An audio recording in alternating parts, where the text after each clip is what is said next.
പ്രിയമുള്ള സുഹൃത്തുക്കളെ, എല്ലാവർക്കും നമസ്കാരം. പുതിയൊരു വീഡിയോയിലേക്ക് ഏവർക്കും സ്വാഗതം. വളരെ പ്രധാനപ്പെട്ട ഒരു അറിയിപ്പ് ഇപ്പോൾ ബഡ്ജറ്റ് പ്രഖ്യാപനത്തിൽ ഉണ്ടായിരിക്കുന്നു എന്നുള്ള വളരെ പ്രധാനപ്പെട്ട കാര്യമാണ് ഇതിപ്പോൾ ഷെയർ ചെയ്ത് തരുന്നത്. ക്ഷേമ പെൻഷൻ വാങ്ങുന്ന എല്ലാ ആളുകളും ഈ ഒരു വീഡിയോ പൂർണ്ണമായും തന്നെ കാണുക. അപ്പോൾ വളരെ പ്രാധാന്യം അറിയിക്കുന്ന അറിയിപ്പാണ്. ക്ഷേമ പെൻഷനുമായി ബന്ധപ്പെട്ടുള്ള ഈ ഒരു കാര്യം പരമാവധി നിങ്ങൾ ഷെയർ ചെയ്ത് കൊടുക്കുക. വീഡിയോ ആദ്യമായിട്ട് കാണുന്നവർ തീർച്ചയായിട്ടും നമ്മുടെ ചാനലൊന്ന് സബ്സ്ക്രൈബ് ചെയ്യുക. ഫേസ്ബുക്ക് വഴി വീഡിയോ കാണുന്നവർ ഫേസ്ബുക്ക് പേജ് കൂടി ഫോളോ ചെയ്യുക. നമുക്ക് നോക്കാം, നമ്മുടെ സംസ്ഥാനത്ത് ഇന്ന് ബഡ്ജറ്റ് പ്രഖ്യാപിച്ചുകൊണ്ടിരിക്കുകയാണ്. നിലവിൽ ഇപ്പോൾ ബഡ്ജറ്റ് പ്രഖ്യാപനം നടന്നുകൊണ്ടിരിക്കുന്ന ഒരു സമയമാണ്. എൻ്റെ വ്യൂവേഴ്സായിട്ടുള്ള ആളുകൾ തീർച്ചയായിട്ടും നോക്കിക്കാണുന്ന ഒന്നാണ് ക്ഷേമ പെൻഷൻ്റെ വിതരണം, അതുപോലെ തന്നെ ക്ഷേമ പെൻഷൻ്റെ കുടിശ്ശിക, അതുപോലെ തന്നെ ക്ഷേമ പെൻഷൻ്റെ വർധനവ്. പക്ഷേ ഇതിൽ രണ്ട് കാര്യങ്ങൾ ഇപ്പോൾ ധനമന്ത്രി പറഞ്ഞിരിക്കുകയാണ്. ക്ഷേമ പെൻഷൻ വർധനവുമായി ബന്ധപ്പെട്ടുള്ള അറിയിപ്പ് ഇതുവരെയായിട്ടും വന്നിട്ടില്ല, ഇനി അങ്ങോട്ട് വരാൻ സാധ്യതയുണ്ട്.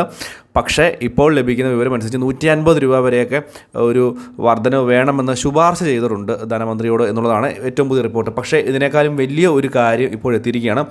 ധനമന്ത്രി തന്നെ പറഞ്ഞിരിക്കുന്നത് ഈ ഒരു ക്ഷേമ പെൻഷൻ വാങ്ങിക്കുന്നവരിൽ അനർഹരായിട്ടുള്ള വലിയ രീതിയിലുള്ള അറിയിപ്പ് ആളുകളുണ്ട്. അതുകൊണ്ട് തന്നെ ഇത് കൂടുതലായിട്ട് നമുക്ക് അറിയാൻ സാധിക്കുന്നുണ്ട് എന്നുള്ളൊരു കാര്യമാണ്. ഈ ഒരു പശ്ചാത്തലത്തിൽ ഇതുമായി ബന്ധപ്പെട്ട് തദ്ദേശ തലത്തിൽ സോഷ്യൽ ഓഡിറ്റിങ് നടത്തും എന്നുള്ളതാണ്. സോഷ്യൽ ഓഡിറ്റിങ് എന്ന് പറയുന്നതൊക്കെ നമുക്ക് നമ്മുടെ വീടുകളിലെത്തി ഭൗതിക സാഹചര്യങ്ങൾ വിലയിരുത്തുന്ന പോലെ തന്നെ അത് കൂട്ടമായിട്ടൊക്കെ വന്ന് നമുക്ക് എന്തൊക്കെ ആനുകൂല്യങ്ങളുണ്ട്, അല്ലെങ്കിൽ എന്തൊക്കെ സാധനങ്ങൾ നമുക്ക് വീടുകളിലുണ്ട്, അതുപോലെ തന്നെ നമുക്ക് ഈ പെൻഷൻ വാങ്ങാൻ അർഹത ഉള്ള ആളുകളാണോ എന്നുള്ള ഇതൊക്കെയാണ് ചോദിക്കുന്നത്. പക്ഷേ ഇത് കൂടാതെ തന്നെ മറ്റൊരു കാര്യം കൂടി ഇപ്പോൾ ധനമന്ത്രി വളരെ പെട്ടെന്ന് തന്നെ പറഞ്ഞേക്കാണ്. ക്ഷേമ പെൻഷൻ കുടിശ്ശിക ഉടനെ വിതരണം ചെയ്യും എന്നുള്ളൊരു കാര്യം. അപ്പോൾ തിരിച്ച് നമുക്ക് അറിയാൻ സാധിക്കുന്നത് ഒരു പക്ഷേ അടുത്ത മാസത്തോടു കൂടിയൊക്കെ പെൻഷൻ തുക കൂടുതലായിട്ട് വിതരണം ചെയ്യാൻ സാധ്യത ഉണ്ട് എന്നുള്ളതാണ്. സാമ്പത്തിക ഞെരുക്കം വലിയ രീതിയിൽ മാറിയിട്ടുണ്ട്. അതുകൊണ്ട് തന്നെ വളരെ പെട്ടെന്ന് ഈ ഒരു ക്ഷേമ പെൻഷൻ്റെ വിതരണം വിതരണം നടത്തും എന്നുള്ളതാണ് ഇപ്പോൾ ലഭിച്ചിരിക്കുന്ന ഏറ്റവും പ്രധാനപ്പെട്ട വിവരം. പക്ഷേ ഇതിലൊക്കെ വലിയൊരു കാര്യം ഈ ഒരു സോഷ്യൽ ഓഡിറ്റിങ് അത് വലിയൊരു പ്രശ്നമായി തീരാനുള്ള സാധ്യതയുണ്ട്. കാരണം വലിയ രീതിയിലുള്ള ആളുകൾക്ക് ക്ഷേമ പെൻഷൻ തുക നഷ്ടപ്പെടും എന്നുള്ള ഒരു അറിയിപ്പാണ് വന്നിരിക്കുന്നത്. കൂടാതെ ഈ 5 വർഷ കാലയളവിൽ 50,000 കോടിയോളം രൂപ ക്ഷേമ പെൻഷന് വേണ്ടി വിതരണം ചെയ്യും എന്നാണ് ഇപ്പോൾ അറിയിച്ചിരിക്കുന്നത്. അപ്പോൾ ഇത്രയും ഈ രണ്ട് കാര്യങ്ങളാണ് ഇപ്പോൾ വളരെ പ്രധാനമായിട്ട് എത്തിയിരിക്കുന്നത്. പക്ഷേ ക്ഷേമ പെൻഷൻ്റെ വിതരണം കൂടുതലായിട്ടുള്ള വർധനവുമായി ബന്ധപ്പെട്ടുള്ള അറിയിപ്പ് ഇതുവരെയായിട്ടും ബഡ്ജറ്റിൽ ഉൾപ്പെടുത്തിയിട്ടില്ല.